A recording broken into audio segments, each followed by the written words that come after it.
দাও ফোনটা দাও, দাও ফোনটা দাও না। কি হয়েছে দিদি? আর বলিস না, বাচ্চারা সারাদিন ফোন দেখে যাচ্ছে, ফোন আর ফোন, ফোন ছাড়া কিছুই বুঝছে না। আচ্ছা তুই শান্ত হ, শান্ত হ। দেখ, কথাটা ভুল নয়, কিন্তু প্রশ্ন হলো তাদের হাতে ফোনটা দিল কে? মানে একটা শিশুর হাতে যখন প্রথম ফোনটা তুলে দেওয়া হয় তখন সে তো আর নিজে থেকে নেয় না, আমরা বড়রাই দিই।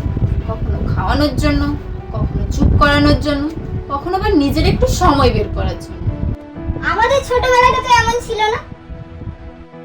কারণ আমাদের ছোটবেলা আর আজকের পৃথিবী এক নয়। তখন মাঠ ছিল, সময় ছিল, চাপও কম ছিল। আর আজ একটা ছোট্ট বাচ্চার কাঁধে স্কুল, প্রজেক্ট, হোমওয়ার্ক, টিউশন, আরো কত কিছু। ফোনের নেশা, এটা তো খারাপ না? অবশ্যই খারাপ, কিন্তু বাচ্চাদের দোষ দিয়ে কি সমস্যার সমাধান হবে? তাহলে দোষটা কার? দোষ খোঁজার আগে কারণটা খুঁজে দেখা উচিত।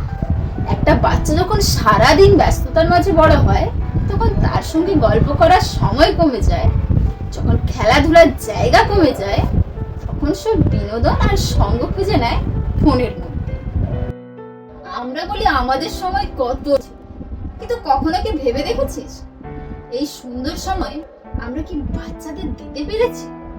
তারা তো এভাবে ভেবে দেখিনি। বাচ্চাদের বিচার করার আগে তাদের জায়গায় নিজেকে বসিয়ে দেখো। তারা খারাপ নয়, তারা শুধু এমন এক সময় বড় হচ্ছে যেখানে প্রতিযোগিতা বেশি, চাপ বেশি, আর অবসর সময় কম।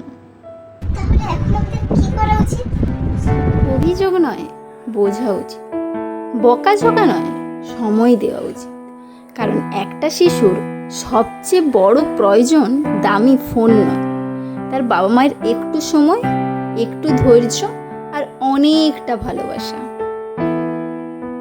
যে শিশুকে আমরা সময় দিতে পারিনি তাকে ফোনের জন্য দোষ দেওয়ার আগে একবার নিজের দিকেও তাকানো উচিত।